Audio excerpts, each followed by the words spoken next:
the Yankees make the big trade. They pull the trigger. They trade Aroldis Chapman to the Cubs, coming back Adam Warren, Gleyber Torres, the top prospect in the Cubs system, along with two other minor league outfielders. Rashad Crawford is one. Billy McKinney is the other. How good can Gleyber Torres be? Well, we go out now to Myrtle Beach. Broadcaster for the Myrtle Beach Pelicans, Scott Kornberg, with us. Scott, how good is this kid the Yankees got? How good is the 19-year-old Gleyber Torres? Well, thanks so much for having me on. And I, first of all, was stunned to see kind of the return the Yankees got for a reliever for a couple of months. But Gleyber Torres is, I had to pinch myself kind of watching him play every single day. I felt pretty lucky to do that this summer. And just a remarkable talent. He's only 19 years old, so most of the guys in this league are 21, 22 in that range, and he thoroughly dominated the competition. We had a game in Winston-Salem last week where came up a homer shy of the cycle. We had an extra base hit to every single field. The Dash essentially stopped pitching to him, and they're a White Sox affiliate. So, you know, he's just a remarkable player, so young, but also very, very mature for his age, and really, really intelligent off the field, too. I mean, every single way, this is a remarkable return for the Yankees. What is the scouting report on Gleyber Torres? Because we've heard good defensively, runs pretty well, you just second hit to all fields. Heard the power tool was lacking a little bit. Is that accurate? Well, he's got 9 home runs this year as a shortstop, and this is a pretty big pitcher's league. So most of the ballparks we play in, either in Myrtle Beach, the wind is blowing in off the ocean most of the time, or most of the other parks are pretty gigantic parks. So 9 home runs for a shortstop, I mean, over a full year, that's probably about 15 at this level, which is pretty solid considering he's only 19. And also, again, he's in pitchers' parks pretty much every single game throughout the year. The interesting thing about the power is that all but one of his home runs have gone the other way. So he's a shortstop, probably really 5'10" or 5'11", 185 pounds, solid muscle guy, and he's hitting home runs the other way. So when you think about Yankee Stadium, that's kind of perfect with the short right field porch. He models his swing after Miguel Cabrera. In fact, when he's in a slump, he'll watch a video of Cabrera and just go out and imitate him, which is kind of crazy. But, I mean, his power is the other way, which is really, really kind of bizarre. And he's only hit 1 home run to pull. But I think for a shortstop, he's got good power. I mean, he's not going to hit 40 home runs a year in the major leagues. But for a shortstop, I mean, I think that you can see him hit 15 to 20 home runs and have that majority be the other way. And also, he's got good gap power to right center field. So, I mean, he's a really intriguing guy because of that. And a lot of the guys in the Cubs system expected that power to continue to grow as his body continues to mature. Scott Kornberg, a broadcaster for the Myrtle Beach Pelicans, joining us on Big Board Sports. You've done a bunch of Gleyber Torres' games, and I always like talking to the broadcasters and of these teams. And being one myself and following a team, you get to know these guys better than anyone else. Tell me, what is his disposition? Because prospectively, if he continues with the Yankees, he's going to be a New York Yankee in New York City. Is he a guy that you think that could handle that? Yeah, absolutely. I'm from the New York area originally, but being in the Cubs system, it's not like Chicago is that much different than New York. I mean, I think there's a little bit more pressure in New York, and he might have a little bit more because who knows how the Yankees are going to be these next few years until he might be looked upon with Mateo as a savior type of guy. But he's got a great head on his shoulders. He's super intelligent. He's only 19, and the Cubs, I'm sure pretty much every organization is like this, but they pay for their players to go to English class before games in the early afternoon pretty much every single day. And, sometimes there's hiccups like the Wi-Fi isn't working or the teacher is running late or whatever it is. And his older Latin teammates who are learning English will be like, all right, let's get out of here. We don't want to do this. And Gleyber, at 19 years of age, would say, no.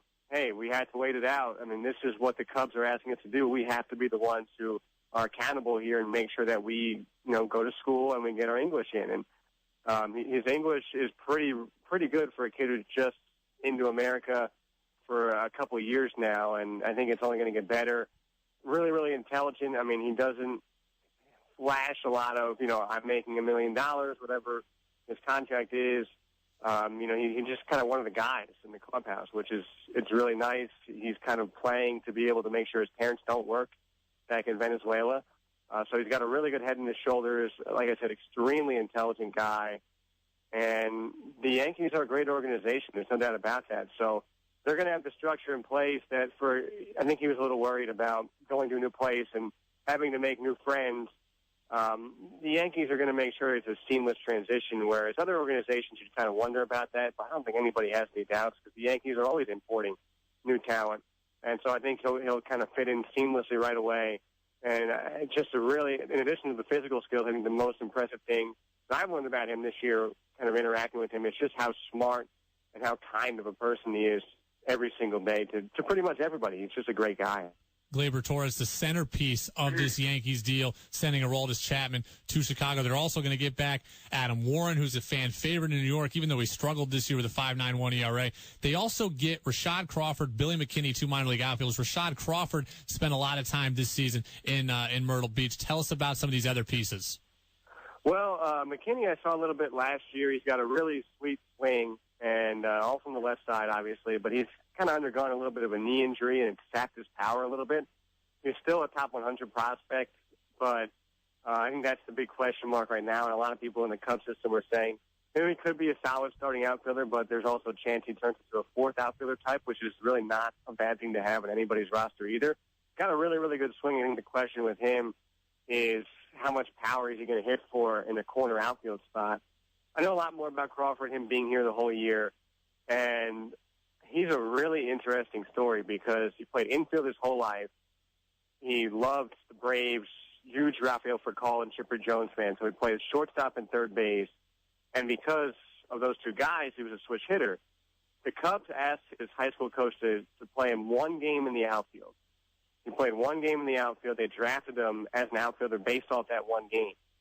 And they also turned him into strictly a left-handed batter, which I thought was really interesting because you almost never see guys go from switch hitting to almost strictly one side of the plate.